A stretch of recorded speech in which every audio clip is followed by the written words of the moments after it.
श्री राम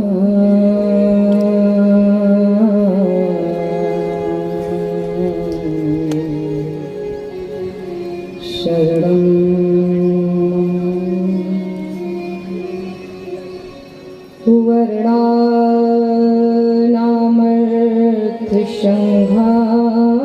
वर्णानामर्थसंघानां रसानां छन्दसामपि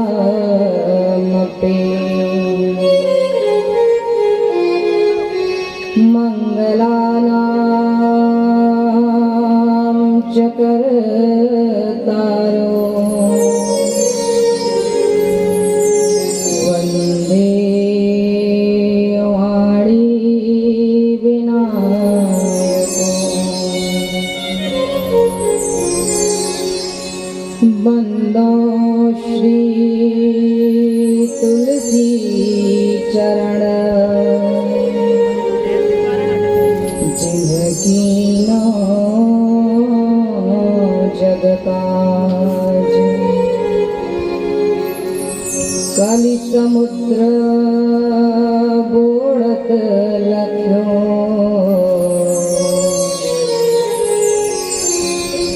प्रगट्यो सप्त जहां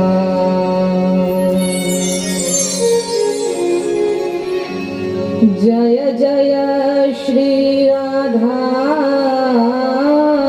रमण जय जय नवल किशोर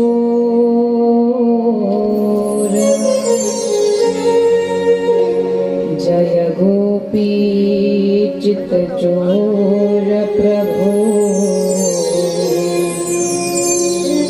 जय जय माखन चोर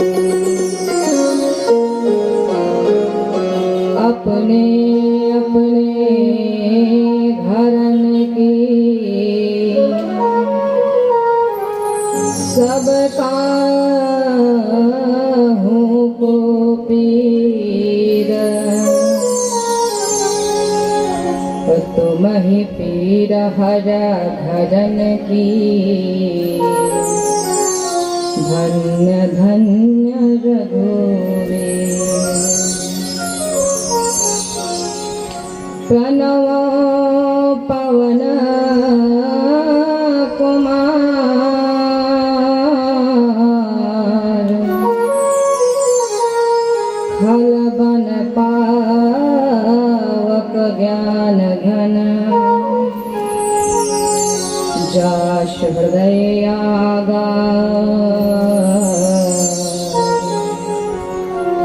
बसहि राम सरजा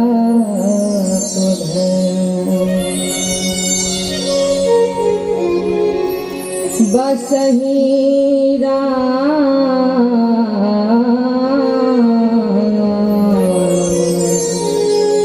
सरजा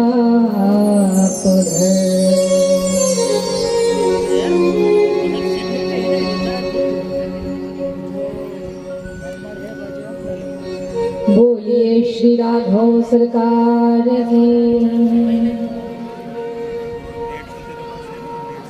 श्री यज्ञ भगवान की श्री हनुमान जी महाराज की श्री सद्गुरुदेव भगवान की संत समाज की अखंड ब्रह्मांड नायक अकारण करुणावरुणालय समपूर्ण संसार के अधिष्ठाता जगदीश्वर बागेश्वर जगत नियंता जगदाधार हमारे श्री राघव सरकार के श्री चरणों में बारंबार प्रणाम सादर जय श्री राम। प्रभु की शक्ति स्वरूपा माँ भगवती जगदम्बिका भवानी श्री सीता जी के चरणों में बारंबार प्रणाम करते हुए श्री राम कथा के रसिया इस कलयुग के जीवंत संत बलवंत श्री हनुमान जी महाराज के चरणों में सादर जय श्री राम करते हुए बाबा विश्वनाथ के चरणों में बारंबार प्रणाम। गोस्वामी श्री तुलसीदास जी महाराज के चरणों में बारंबार प्रणाम करते हुए यहाँ पे उपस्थित समस्त श्रोता भगवान, भ्राता तुल्य पिता तुल्य समस्त पुरुष वर्ग और शक्ति स्वरूपा हमारी समस्त माताएं एवं अनेकानेक स्थानों से पधारे हुए समस्त महाराज श्री को मेरा बारंबार प्रणाम सादर जय श्री राम। आइए आज कथा के विश्राम दिवस में प्रवेश करते हैं। आज कौन सा दिन है कथा का? कौन सा बोलिए, देखिए खुल के बोलिए तभी समझ में आएगा ना। आज कौन सा दिन है? विश्राम। अच्छा, कुछ लोग अंतिम दिन कहते हैं, कथा का अंतिम दिन नहीं, कि हरि अनंत हरि कथा अनंता, कहाँ ही सुनहि बहु विधि सब संता। हमारा आपका अंत है, इस सृष्टि का अंत है, लेकिन भगवान का कोई अंत नहीं, इनकी कथा का कोई अंत नहीं।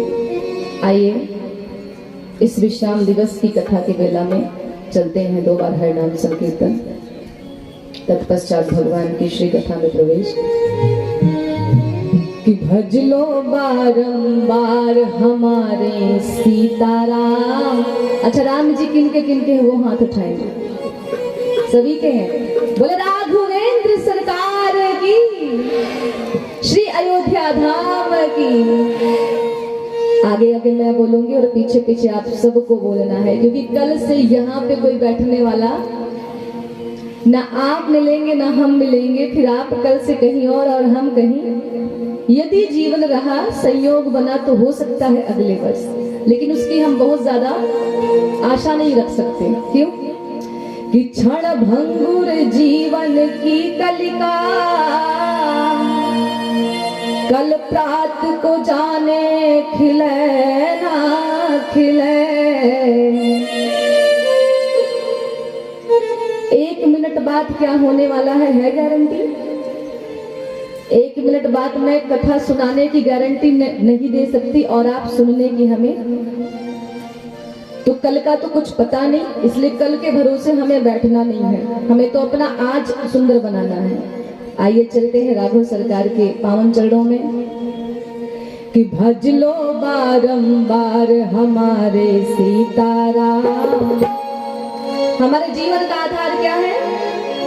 क्या है? हमने कल बताया था ना, राम नाम हमारे जीवन का आधार और सूत्र होना चाहिए। कि भज लो बारंबार हमारे सीताराम, जीवन के आधार हमारे सीताराम। भज लो बारंबार हमारे सीताराम, जीवन का आधार हमारे सीताराम। भज लो बारंबार हमारे सीताराम, जीवन के आधार हमारे सीताराम। बारंबार हमारे सीताराम, जीवन के आधार हमारे सीताराम। हरि बोल।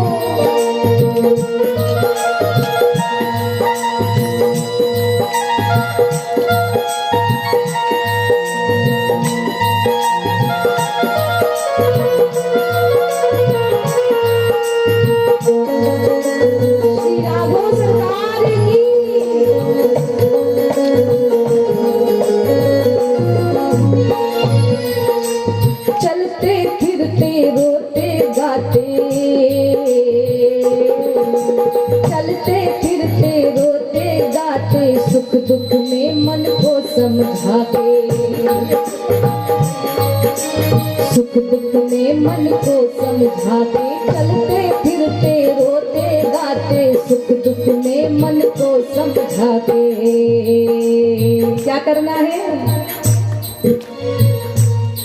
बस यही पुकारो नाम हमारे सीताराम सीताराम। क्या कहना है, स्थिति कैसे भी हो लेकिन हमारे आधार कौन? बस यही पुकारो नाम हमारे सीताराम और जीवन के आधार हमारे सीताराम। जीवन के आधार हमारे सीताराम। भज लो बारंबार हमारे सीताराम, जीवन के आधार हमारे सीताराम। बारंबार हमारे सीताराम, जीवन के आधार हमारे सीताराम।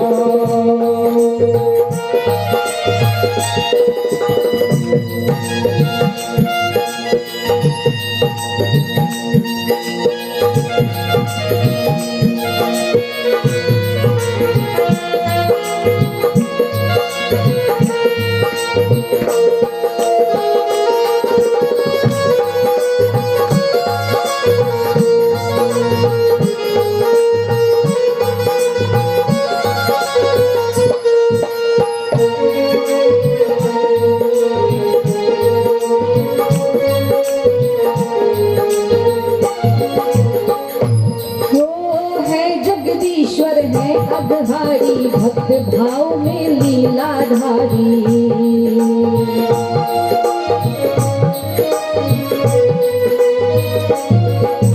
है जगदीश्वर है अघहारी भक्त भाव में लीलाधारी।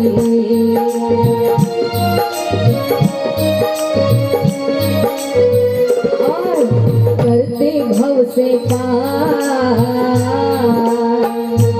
इस नैया को पार कौन लगाएगा? कौन? अरे करते भव से पार हमारे सीताराम सीताराम, जीवन के आधार हमारे सीताराम। भज लो बारंबार हमारे सीताराम, जीवन के आधार हमारे सीताराम। हमारे सीताराम हमारे सीताराम, हमारे सीताराम हमारे सीताराम। भज लो बारंबार हमारे सीताराम, जीवन के आधार हमारे सीताराम। भज लो बारंबार हमारे सीताराम, जीवन के आधार हमारे सीताराम। जीवन के आधार हमारे सीताराम, जीवन के आधार हमारे सीताराम। जीवन के आधार हमारे सीताराम। पूरे रामचरितमानस का केवल एक ही सूत्र है, एक ही सार है, क्या किसी ना किसी प्रकार से भगवान से जुड़ा जाए। आज विश्राम दिवस की कथा है। मेरा केवल इतना ही संदेश है आप सबको कि भज लो बारंबार हमारे सीताराम। ईश्वर को अपना बनाइए किसी भी प्रकार से, चाहे कोई भी संबंध बन जाए ईश्वर से बना लीजिए। जरूरी नहीं कि हमारा भगवान का केवल भक्त भगवान का ही संबंध बन सकता है, कोई भी संबंध आप इनसे बना सकते हैं। और भगवान ने प्रमाण दिया कि मैं प्रत्येक संबंध को बहुत भली भांति और जिम्मेदारी के साथ निभाता हूँ, चाहे दोस्ती करो चाहे दुश्मनी। तो कहने का अर्थ केवल है कि जीवन का आधार बनाइए किसको? मेरे राघव सरकार को, कि जीवन का आधार हमारे सीताराम। बड़ी ही ललित कथा चल रही थी। देखिए महाराज दशरथ के मन में क्या विचार आया, अब राम जी को राजा बना देना चाहिए। कि नृप जो बराज राम कहूं देहु। ये राजा को कब समझ में आया? उनको कोई समझाने नहीं आया। हमें आपको तो बताया जाता है कि भाई अब बूढ़े हो रहे कुछ कर लो, बहुत जिया दूसरों के लिए, अब अपने लिए थोड़ा समय निकालो। अच्छा, हम परेशान क्यों हैं? हम कहते हैं ना हमारा मन नहीं शांत रहता, हम माला करने बैठते हैं तो मन नहीं लगता। क्यों नहीं लगता? कारण है, आप पूरे संसार को समय देते हो लेकिन खुद को समय, मन की अशांति का ये मुख्य कारण है कि हम सबको समय देते हैं, सबके लिए सोचते हैं, पर खुद को समय नहीं देते। जिस दिन से आप खुद को समय देना शुरू करेंगे ना, देखिएगा कितनी आपको शांति मिलेगी जो प्रकट नहीं किया जा सकता। आज राजन को यह बात क्यों समझ में आई? ऐसा क्या हुआ जो राजन ने सोचा कि अब तो राम को राजा बनाना ही चाहिए? कि नीलाम्बुजश्यामल कोमलांगं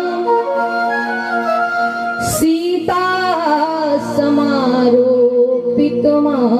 भागं पाणौ महासायक चारुचापं नमामि रामं रघुवंशनाथम। आज मेरे राघव को राजा बनाने की स्थिति प्रकट हो रही है कि जब ते राम ब्याही घर आए, जब ते राम ब्याही घर आए, नित नव मंगल मोद बधाए, राम मंगल मोहे बधाई, रिद्धि सिद्धि संपत्ति नदी सुहाई, जय राम जय राम, उमगी अवध अम्बुधि कहुआई, श्री राम जय राम जय राम।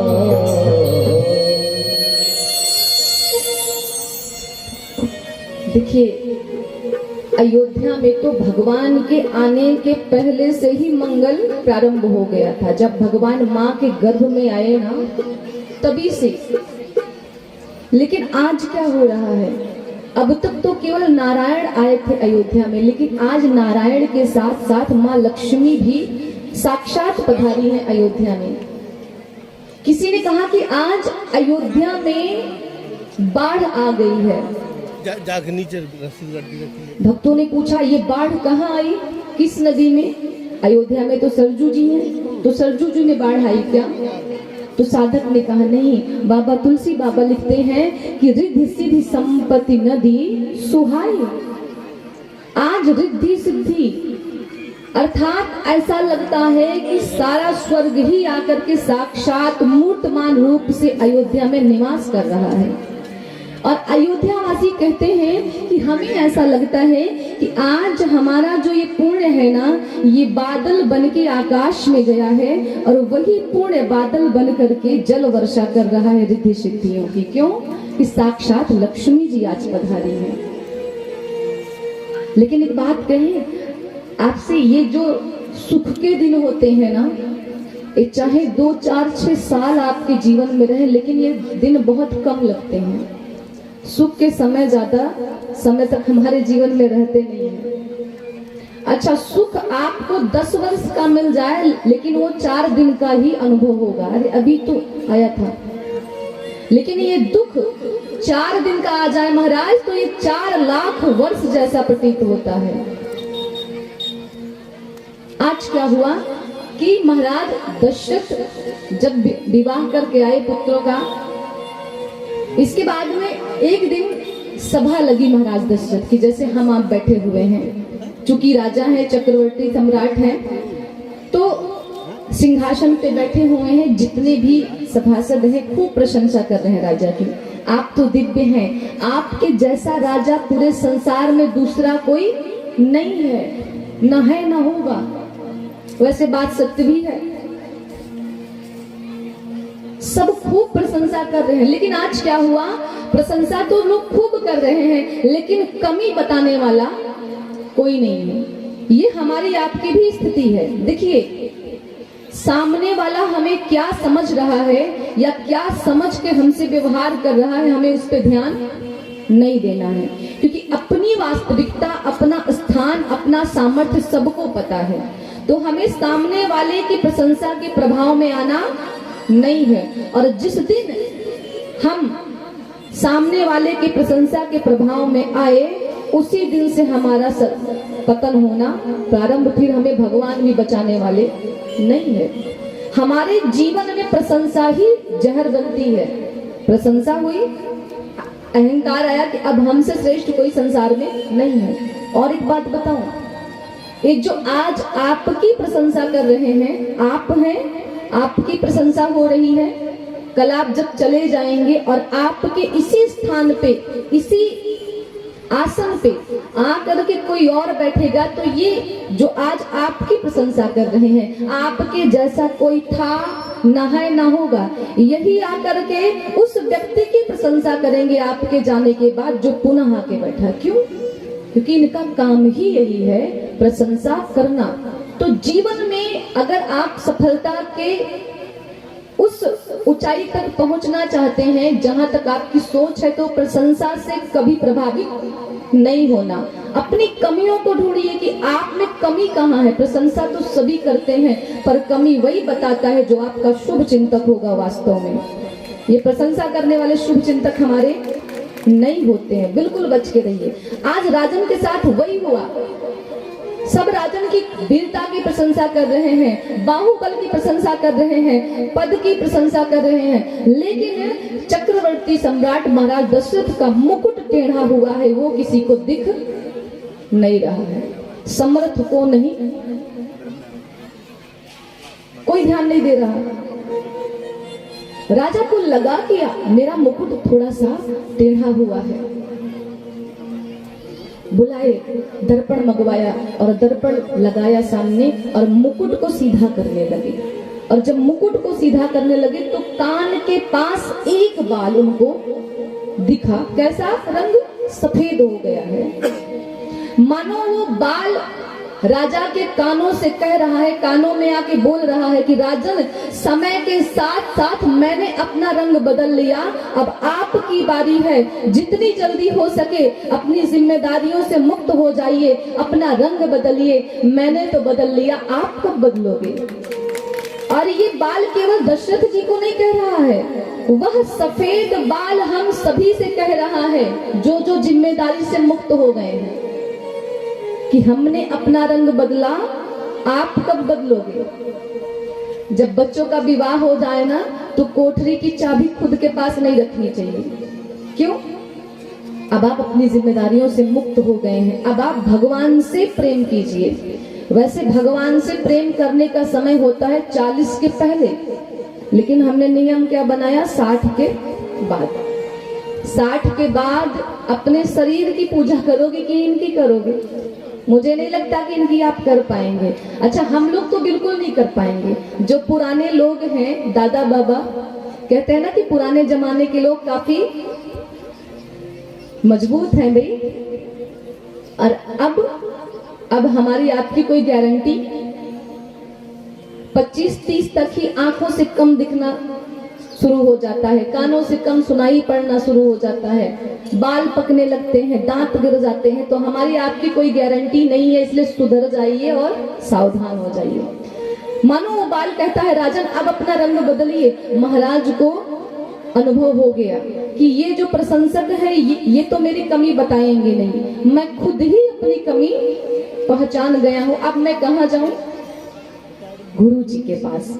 जीवन में गुरु बनाना बहुत आवश्यक है, क्योंकि जब यदि योग्य गुरु आपको प्राप्त हुआ जीवन में, तो आपके जीवन के समस्त अंधकारों को दूर करके आपको एक नया जन्म देगा और आपके जीवन में प्रकाश ही प्रकाश फैला देगा। ये गुरु की महिमा है। गए गुरु जी के पास, हे गुरु जी, आज राजन बहुत व्याकुल हैं। उनके मन में है कि मैं अब राम को कितनी जल्दी राजा बना दूं। अच्छा, प्रजा भी यही चाहती है। प्रजा राम जी से इतना प्रेम करती है कि उसने दशरथ जी से कहा, महाराज विवाह हुआ, बड़ा आनंद आया, बारात में लिवा गए थे, राम जी का ही विवाह नहीं हुआ जनकपुर में। मैंने संतों के मुख से सुना है कि अयोध्या से जितने भी कुंवारे बालक गए थे ना, जनकपुर में सबका विवाह करा करके जनक जी लौटे हैं। सब आए, बोले आनंद तो है, लेकिन एक इच्छा थी मन में, क्या? अगर आप राम जी को राजा बना देते ना तो मन प्रसन्न हो जाता। राजन को भी अनुभव हुआ कि नहीं, अब तो राजा बनाना चाहिए। गए गुरु जी के पास, बोले गुरु जी आज बहुत व्याकुल हैं। राजा दशरथ को जब वशिष्ठ जी ने व्याकुल देखा तो समझ गए कि ये किस लिए आए हैं। बोले गुरु जी मेरी एक इच्छा है। क्या? कोई सुंदर सा मुहूर्त बताइए। क्यों? क्या करने वाले हो? राम को मैं राजा बनाना चाहता हूँ, राम का राज्याभिषेक करना चाहता हूँ, कोई सुंदर सा मुहूर्त बताइए मुझे। गुरु जी समझ गए, अच्छा वशिष्ठ जी कोई साधारण नहीं है, त्रिकालदर्शी है, जो हो चुका उसको भी जान रहे हैं, जो हो रहा है उसको भी देख रहे हैं, और जो होने वाला है उसे भी जान रहे हैं। गुरु जी सोचते हैं कि जिस मुहूर्त के लिए दशरथ अभी आए हैं मेरे पास, यह मुहूर्त तो 14 वर्ष के बाद आएगा, अभी तो इसका कोई समय ही नहीं है। लेकिन आज दशरथ जी इतने व्याकुल हैं कि गुरु जी ने देखा कि अगर साफ मना कर दूंगा तो इसको बड़ा कष्ट होगा, शिष्य है मेरा, कुछ तो उपाय करना चाहिए। गुरु जी ने कहा कि हे दशरथ, राम को सिंहासन पे बिठाने के लिए किसी विशेष मुहूर्त की आवश्यकता नहीं है। जब राम जी राजा बनेंगे, जिस समय राम जी राजा बनेंगे वही समय शुभ हो जाएगा, क्योंकि ये साक्षात शुभ मुहूर्त ही आए हैं जो प्रकट हुए हैं। इन्हीं में मुहूर्त है, यही धर्म है, यही आनंद है। सच्चिदानंद रूपाय विश्वोत्पत्त्यादि हेतवे तापत्रय विनाशाय श्री कृष्णाय वयम नमः। सच्चित आनंद के प्रदाता हैं, और जो साक्षात तुम्हारे घर में आए हैं, तो कोई भी शुभ कर्म करने के लिए तुमको मुहूर्त की आवश्यकता नहीं है। अर्थात एक काम करो, अगर तुम राम को राजा बनाना चाहते हो तो अभी जाओ, तुरंत उनका राज्याभिषेक कर दो, क्योंकि गुरु जी को पता है जो अभी ना हुआ तो कल होने वाला नहीं। बोले जाके अभी राजा बना दो राम को। गुरु जी ने कहा ना, दशरथ जी बोले गुरु जी बात तो आपकी ठीक है, लेकिन मेरा मन है कि कल जब प्रातः काल सूर्योदय होगा तो सूर्य देव की उपस्थिति में मैं अपने पुत्र राम का राज्याभिषेक करूंगा। गुरु जी समझ गए कि अब होने वाला नहीं है। बोले ठीक है। देखिए यहाँ एक सूत्र मिलता है, आपसे जो श्रेष्ठ हैं, जिनके ऊपर आपको पूर्ण विश्वास है कि हाँ ये मेरे शुभ चिंतक हैं, उनसे सलाह लीजिए तो उस कार्य को आप कीजिए, उनकी बात को मानिए। अगर आप उनसे परामर्श ले रहे हैं तो, और जो नहीं मानना है तो परामर्श लीजिए ही मत। आज क्या हुआ, दशरथ जी महाराज से बोले गुरुवर की दशरथ जल्दी से जाओ, जा करके राम का राज्याभिषेक कर दो, जिस समय राम राजा बनेंगे वही मुहूर्त शुभ हो जाएगा, जाओ। बोले नहीं कल करूंगा। अच्छा ठीक है। आए, पूरे नगर में बात फैल गई कि कल राम जी राजा बने, कल राम जी का राज्याभिषेक होगा। अब आज क्या हुआ, आज गुरु जी स्वयं चल करके आए राम जी से मिलने। हे राम, कल तुम्हारे पिताजी तुम्हारा राज्याभिषेक करेंगे, कुछ नियमों का आज रात्रि में पालन करना। क्या नियम? पृथ्वी पे शयन करना, जमीन पे शयन करना, पय आहार करना, ब्रह्मचर्य का पालन करना। क्यों? हो सकता है कि कल तुम्हारे पिताजी तुमको राजा बनाए। राम जी को पता चल गया कि जब गुरु जी ने कह दिया हो सकता है तो वो कार्य होने वाला नहीं। कि बेग विलंब न करिया नृपा, गुरु जी ने कहा था कि हे दशरथ जरा सा भी देर मत करो। क्यों? अगर देर करोगे तो फिर यह जो मुहूर्त है ये 14 वर्ष के बाद आएगा। चूंकि है नहीं, लेकिन जब राम जी बैठेंगे तो मुहूर्त शुभ हो जाएगा। जाएगा कि बेग विलंब न करिया नृपा कि साजय सबय समाज असुदिन सुमंगल तब ही जब राम हो ही जुबरा। अरे मंगल तो तभी होगा, लेकिन नहीं माने। गुरु जी आए, बोले राम आज इतने इतने नियमों का पालन करना, सब कुछ ठीक ठाक रहा ना तो कल तुम्हारे पिताजी तुम्हारा राज्याभिषेक करेंगे। मैं आपकी 4 घंटे प्रशंसा करूं और अंत में उस प्रशंसा में लेकिन लगा दूं तो सारी प्रशंसा मिट्टी। अब राम जी समझ गए कि राम करहु सब संजम आजू, राम करहु सब संजम आजू।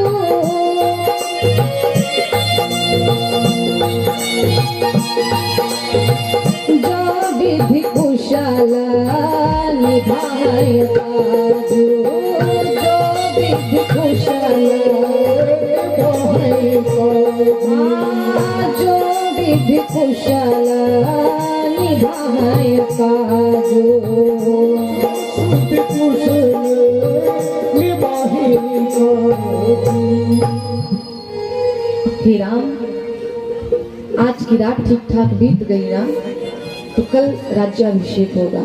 इधर क्या हो रहा है, पूरे राज्य में, पूरे अयोध्या में दीप मालिकाएं बनाई गई, सजाया गया। आज प्रत्येक घर में आनंद बरस रहा है। क्यों? कल राम जी राजा बनेंगे। इधर दशरथ जी के घर में क्या हो रहा है, तीनों माताएं प्रसन्न हैं, कौशल्या, कैकेयी, सुमित्रा जी। कैकेयी मैया तो इतनी प्रसन्न है कि जिनकी प्रसन्नता का वर्णन शब्दों में कर पाना तुलसी बाबा कहते हैं कि संभव नहीं है, कोई शब्द ही नहीं है।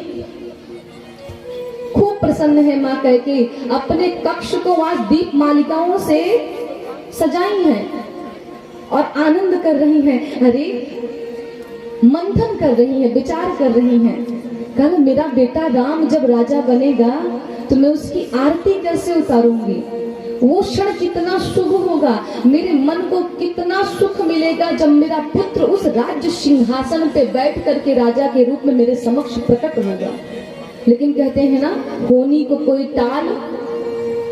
इधर देवता भी प्रसन्न है कि कल राम जी राजा बनेंगे, लेकिन अचानक से देवताओं को याद आया, अरे अगर ये राजा बन गए तब तो सारा खेल ही बिगड़ जाएगा।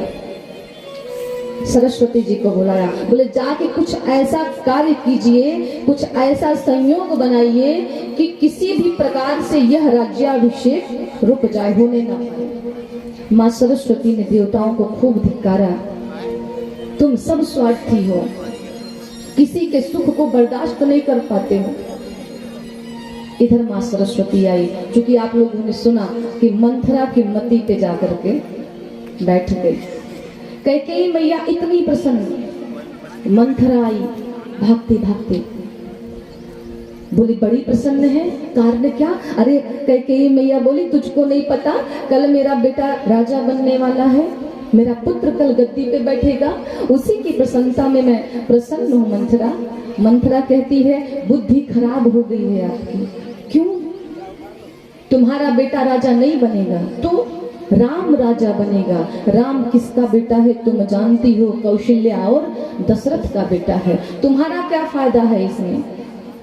मुझे तो आज आपके ऊपर तरस आ रहा है कि आप अपने दुर्भाग्य पे इतनी प्रसन्न कैसे हो सकती हैं। कैकेयी मैया छत्राणी थी, कटार को निकाला, बोली मंदमती, कुटिल बुद्धि रखने वाली, अगर दोबारा मेरे राम के विषय में एक भी शब्द तूने उल्टे सीधे बोले ना, कुछ भी अनुचित कहा ना, तो इस कटार से तेरी जिह्वा को काट करके हमेशा के लिए अलग कर दूंगी, तू कभी बोलने के लायक ही नहीं बचेगी।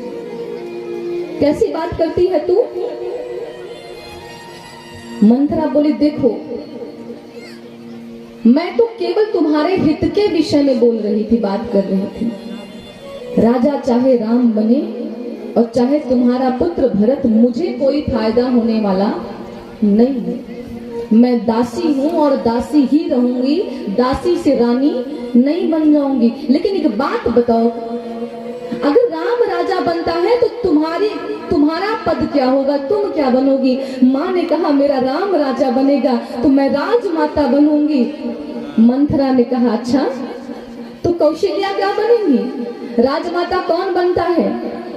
अरे तुम्हारी बुद्धि इतना भी काम नहीं कर रही है कि जब राम राजा बनेगा तो राजमाता कौन बनेगी, माँ कौशल्या। और तुम क्या बनोगी, तुम इसको खुद में ही निर्णय कर लो। क्यों, अरे तुम राजमाता तो तब बनती जब भरत राजा बनता, तुम राजमाता बनने वाली नहीं हो। अरे मुझे तो ऐसा लगता है कि महाराज दशरथ और कौशल्या जी ने बहुत बड़ा षड्यंत्र किया है तुम्हारे खिलाफ। कहते हैं ना, संगति का असर पड़ता भी है और नहीं भी पड़ता है, और नहीं पड़ने वाले में बहुत बिरले ही होते हैं जिनके ऊपर नहीं पड़ता है। हम जैसों का तो बस वही है, जिस दिशा में मोड़ दिए मुड़ गए। माँ ने कहा कैसे, मंथरा कहती है अगर एक बात बताओ, दशरथ जी सबसे ज्यादा प्रेम किससे करते थे, कैकेयी से। आपसे करते हैं, कैकेयी मैया बोले हाँ। तो बोले एक बात बताओ, राम को राजा बनाने के विषय में क्या दशरथ जी ने एक भी बार आपसे परामर्श लिया। माँ की बुद्धि भ्रमित हुई। माँ ने कहा बात तो ठीक कहती है, बात तो एक भी बार मुझसे नहीं की। अच्छा, कहते हैं कि प्रेम करता हूँ और प्रत्येक बात आपसे आके बताते हैं, इस विषय में ही क्यों आपसे बात नहीं की। अब समझ लो कि तुम्हारे खिलाफ बहुत बड़ा षड्यंत्र है। कल को राम राजा बनेगा, कौशल्या राजमाता बन जाएगी और तुम बनोगी दासी। इस प्रकार से जब बात की ना, तो माँ का जो मन था वो भ्रमित हुआ। एक कारण तो हमें समझते हैं कि मंथरा ने कैकेयी माँ को भ्रमित कर दिया। दूसरा,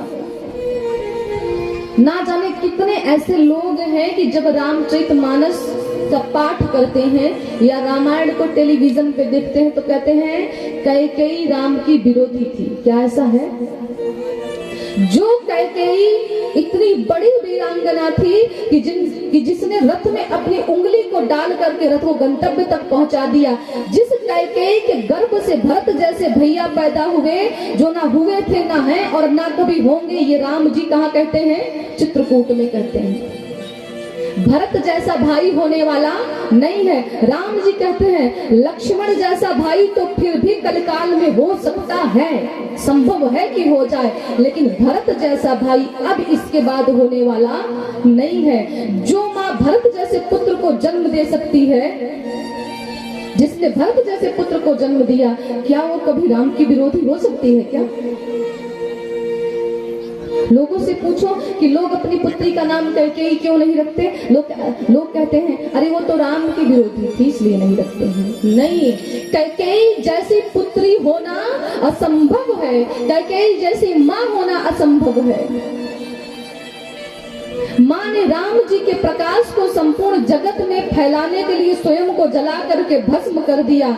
जो दूसरे के प्रकाश को पूरे जगत में फैलाने के लिए जला करके स्वयं को भस्म कर दे, वो है माँ कैकेयी। माँ कैकेयी कोई साधारण नहीं थी कि जिस ममता स्नेह के बल पर, हम कहते हैं ना कि कैकेयी राम जी की विरोधी थी, कि जिस ममता स्नेह के बल पर मातृत्व है पूजा जाता।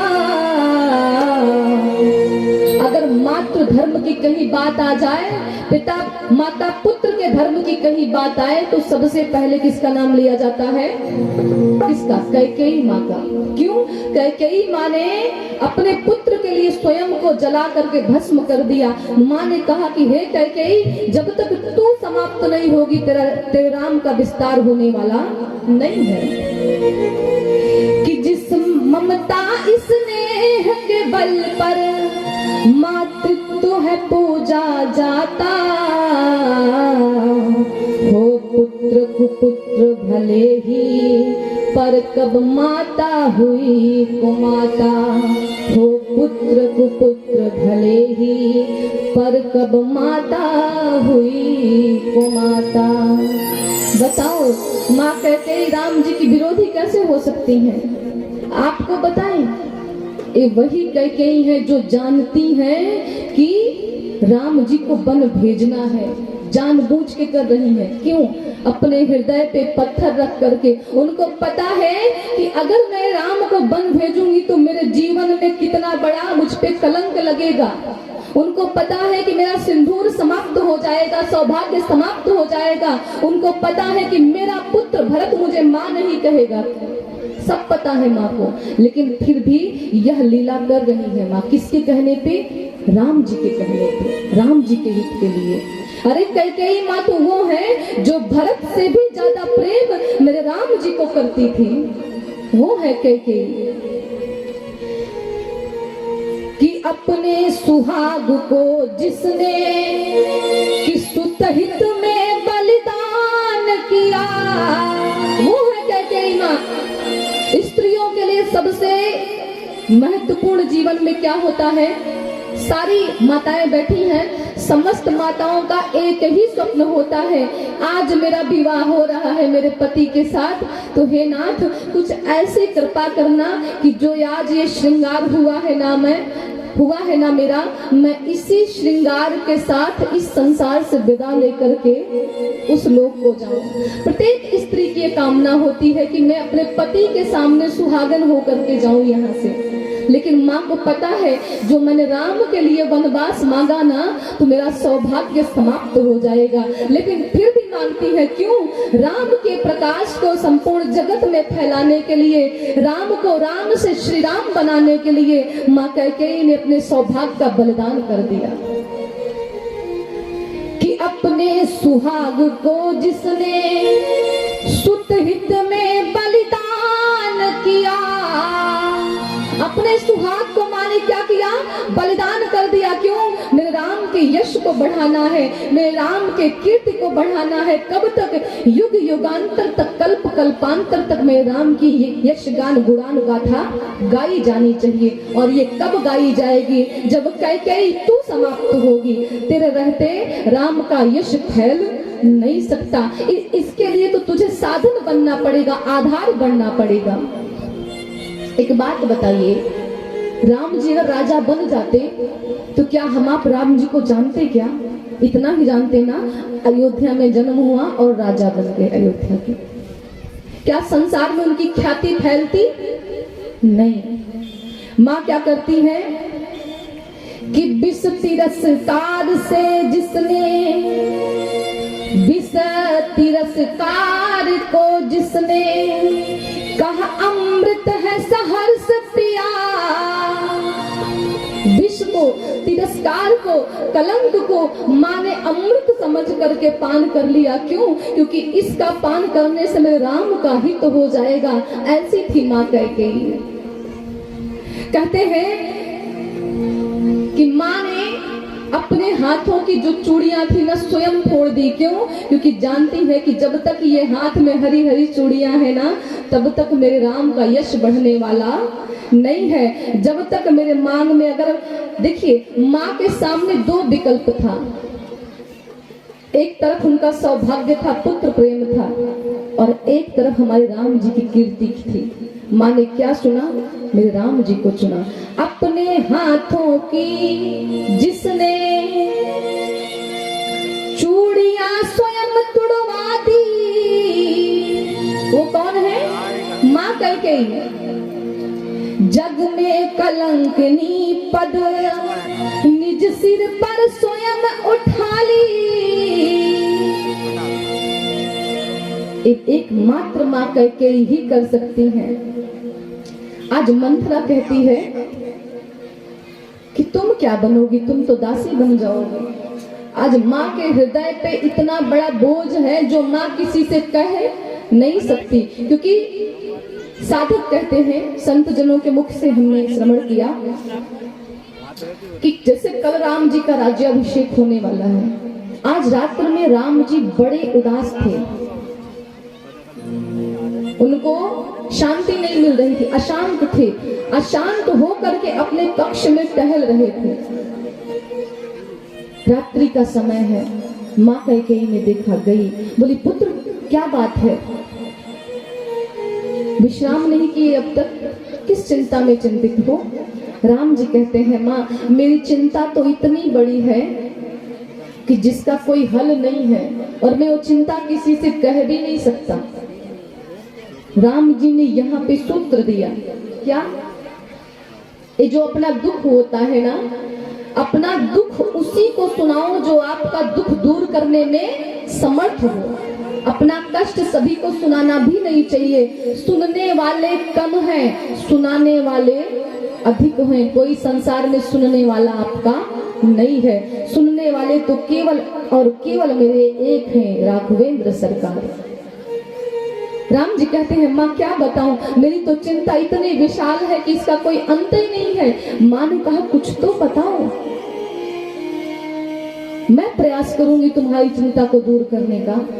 राम जी ने विचार किया, बोले माँ मेरी चिंता बड़ी कठिन है, नहीं कर पाओगी दूर उसको।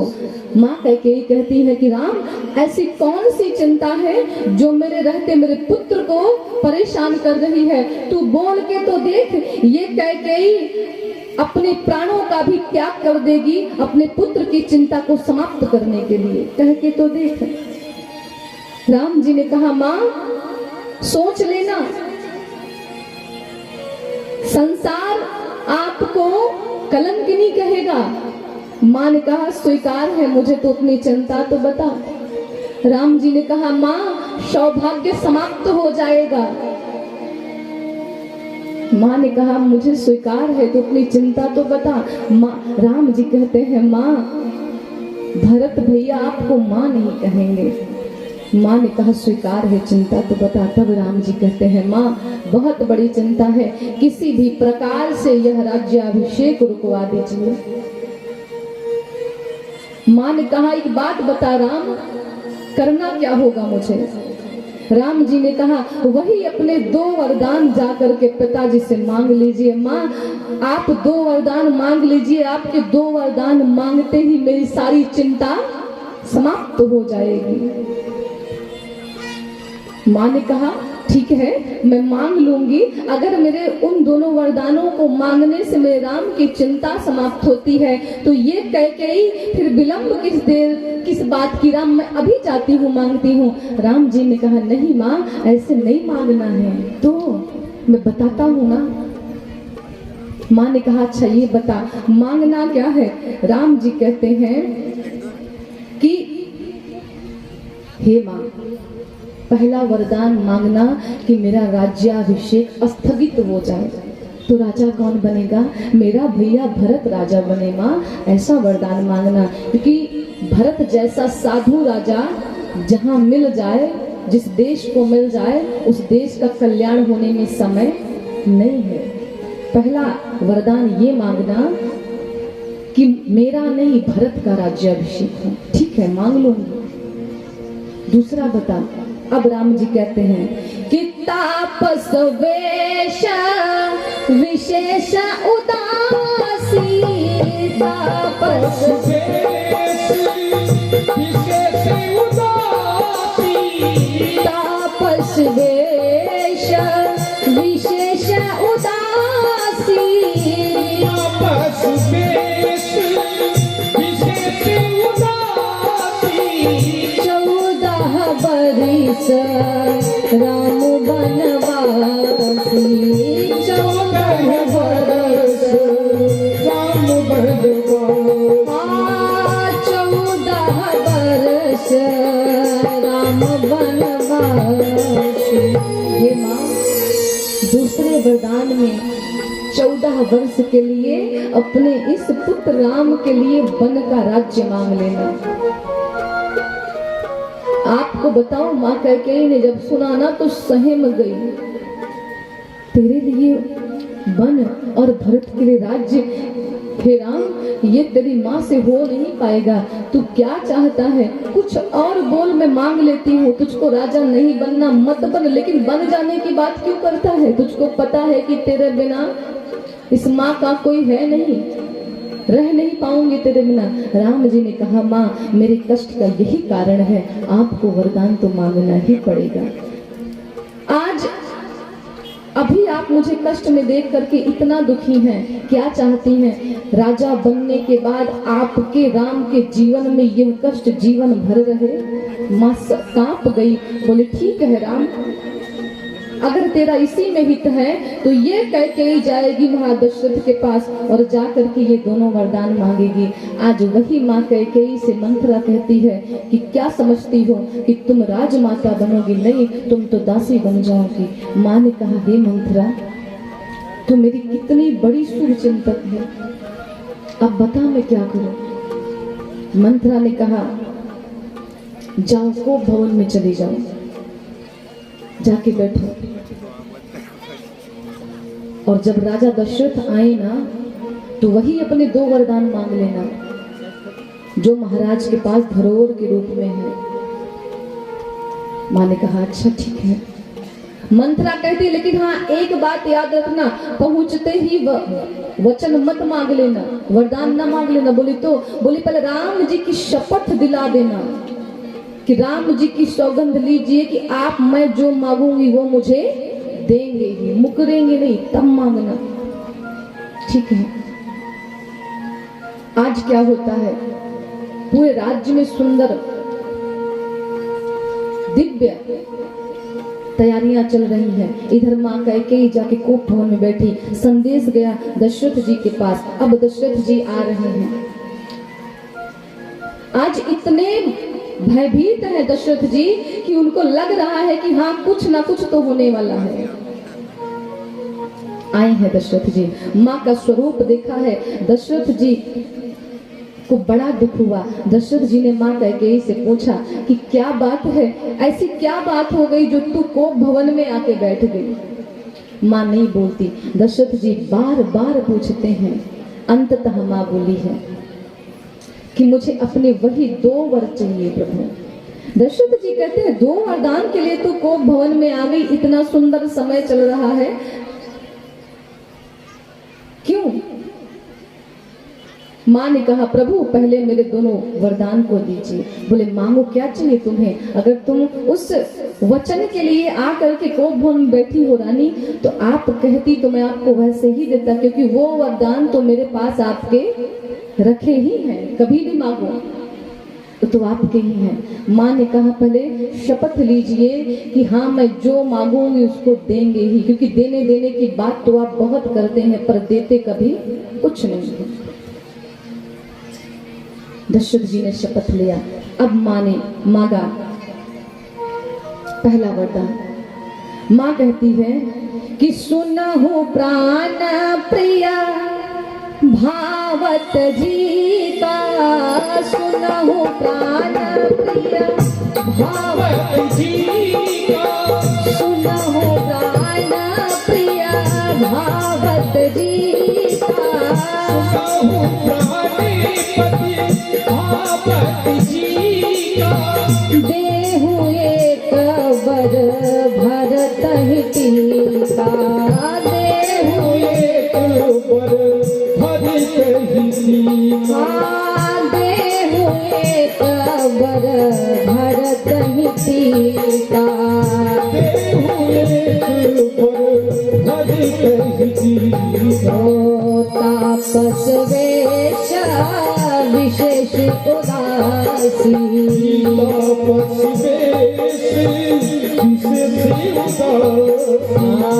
तापस वेश विशेष उदासी, तापस वेश विशेष उदासी, 14 बरिस राम बनवासी, 14 बरस राम बनवासी, 14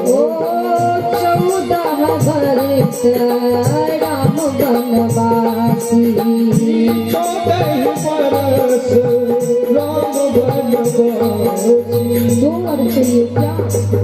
पहला, ये जो आप राम को राजा बनाने जा रहे हैं ना महाराज, हाँ ये राज्याभिषेक राम का नहीं होगा, किसका? क्यों? बोले क्यों, कारण मत पूछे, बस केवल मेरा वरदान क्या मैं चाहती हूँ उसको सुनिए। राम के स्थान पे मेरा पुत्र भरत राजगद्दी पे बैठेगा। देखो, राम और भरत मेरे दोनों नेत्रों के समान हैं। चाहे राम राजा बने चाहे भरत, मुझे कोई दुख नहीं है रानी। अगर तुम इसके लिए को भवन में आके बैठी हो तो आपने बहुत गलत किया। महारानी ने कहा, महाराज अभी तो मैंने एक ही वर मांगा है, अभी दूसरा भी सुन लीजिए। राजन कहते हैं क्या कि तापस वेश विशेषी उदासी। अब तो राजा का हृदय कांपने लगा कि ये कैकेयी मांगने क्या वाली है। माँ ने कहा कि 14 वर्ष राम वनवासी।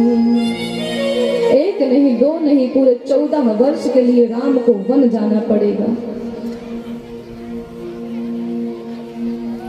इतना सुने ना महाराज दशरथ पृथ्वी पे गिर पड़े। क्यों? राम के बिना जीवन को रख पाना उनके लिए असंभव था। बोले कैकेयी तो क्या मांग रही है, तुझको पता भी है? माँ ने कहा, भली भांति महाराज। दशरथ जी कहते हैं, क्या हुआ? क्या मेरे पुत्र राम से कोई गलती हो गई क्या? अरे तू तो भरत से भी ज्यादा प्रेम राम से करती थी।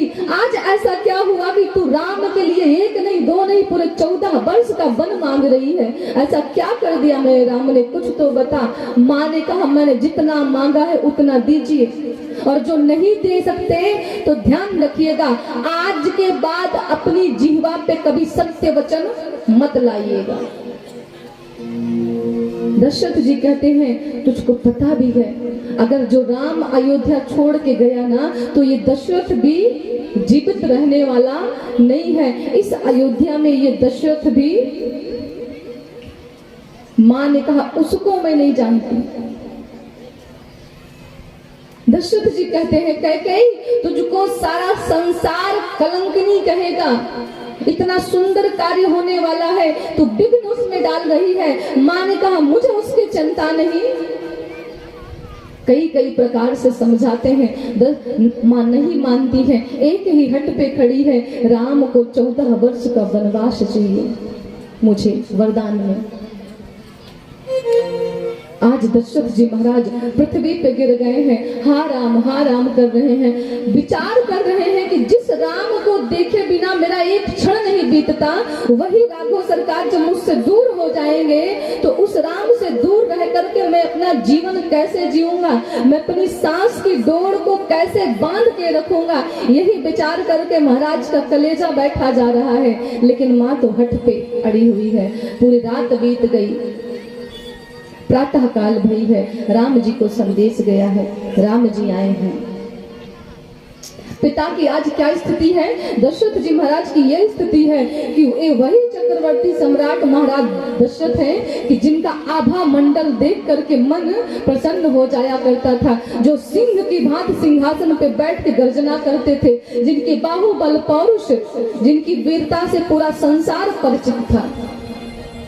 आज वही महाराज दशरथ पृथ्वी पे गिरे हुए हैं। मुकुट कहीं और है, चरण पादुका कहीं और है, स्थिति ऐसी है, ऐसा लगता है कि बस प्राण निकलने वाले हैं। राम जी ने जब पिता को अपने इस स्थिति में देखा तो आज पूछते हैं कि मोहि कहु मातु तात दुख कारण। हे माँ, मेरे पिता की ये स्थिति कैसे हो गई है, क्या कारण है? अरे ऐसा कौन सा दुख है जो मेरे पिता को आज इतना कमजोर कर दिया? मेरे पिता तो किसी से पराजित होने वाले नहीं हैं? अरे दशरथ जी महाराज तो ऐसे हैं कि साक्षात अगर काल भी आकर के खड़ा हो जाए तो उससे भी भिड़ने की क्षमता रखते थे। इनके बाहुबल को कौन नहीं जानता माँ, लेकिन आज मेरे पिता के ऊपर ऐसा कौन सा दुख आ गया कि मेरा पिता विकल होकर के पृथ्वी पे व्याकुल पड़ा है, बार बार मेरे नाम को पुकार रहा है। क्या हुआ माँ? माँ कैकेयी ने पूरी बात बताई। हे राम, तुम्हारे पिता की ये स्थिति तुम्हारे ही कारण हुई है, मेरे कारण। राम जी आज आश्चर्यचकित हो गए। दुख आज उनके हृदय में इतना विषाद हुआ कि राम जी कहते हैं वह पुत्र धिक्कार है उस पुत्र पे जो अपने माता पिता के दुख का कारण बने। वह पुत्र पुत्र कहलाने योग्य नहीं है संसार में। मेरे कारण मेरे पिता की ये स्थिति, हे माँ मेरे पिता के दुख का कारण बताओ। मैं कारण नहीं, मैं कारण के जड़ को ही समाप्त कर दूंगा। कि सुनु जननी सोई सुत बड़ भागी। भगवान ने यहाँ सूत्र दिया कि पुत्र किसे कहते हैं, जो अपने माता पिता की समस्त आज्ञाओं का पालन करे, जो अपने माता पिता की सेवा करे। अरे वो पुत्र पुत्र कहलाने योग्य नहीं जिसके कारण से उसके माता पिता दुखी रहते हों। हे माँ कि सुनु जननी सोई सुत बड़ भागी। कौन कि जे पितु मातु बचन अनुरागी। वही सुत बड़ भागी है संसार में जो अपने माता पिता के वचनों को मान करके चलता है, जो अपने माता पिता का सदा सत्कार करता है। आज जब राम जी ने इस प्रकार से माँ से कहा, बोले माँ अगर मेरे 14 साल बन जाने से आपको प्रसन्नता है, या इसमें मेरे पिता ठीक हो सकते हैं, या इस संपूर्ण संसार का कल्याण है माँ, तो ये राम इस आज्ञा को शिरोधार्य करता है। मैं गद्दी पे नहीं बैठूंगा और मैं संकल्प लेता हूँ कि मैं 14 वर्ष के लिए बन जाऊंगा और मैं कल प्रातः काल ही निकलूंगा यहाँ से। इसके बाद में यह खबर पूरे अयोध्या में फैल गई है। राम जी माँ कौशल्या से मिलने गए हैं। कौशल्या मैया आज क्या कर रही हैं? आरती की थाल सजा रही हैं कि कल मेरा बेटा जब राजा बनेगा तो इसी से मैं अपने बेटे की आरती उतारूंगी। राम जी गए, बोले जैसे ही राम जी गए ना तो माँ कौशल्या को देखे तो प्रसन्न हो गए। देख रहे हैं कि माँ आरती की थाल सजा रही है। और इधर दशरथ जी आज शंकर भगवान से मांग रहे हैं क्या कि आश तो तुम अवधर दानी। आश तो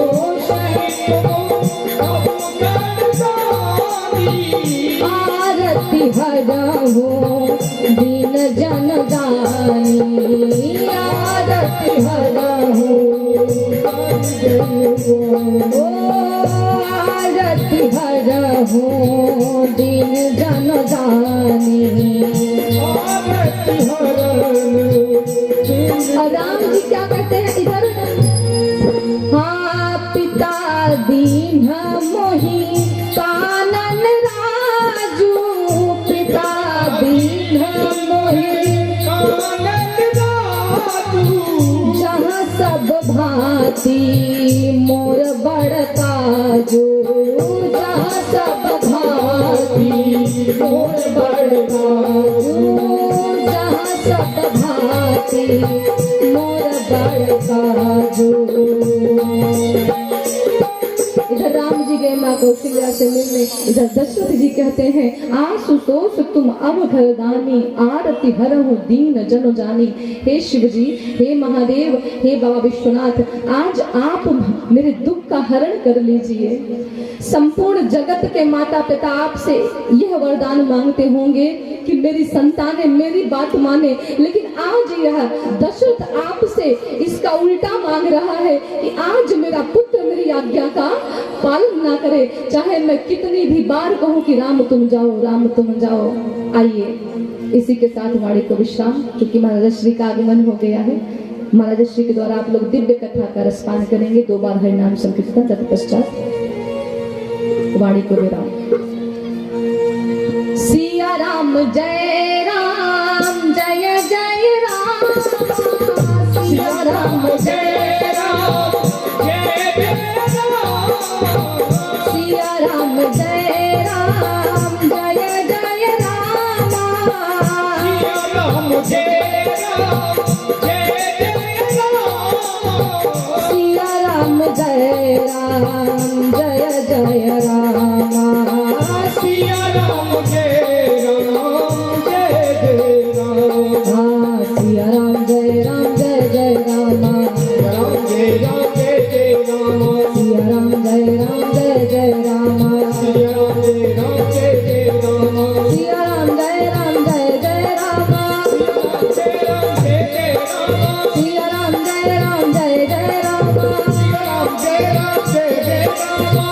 सिया राम जय जय रामा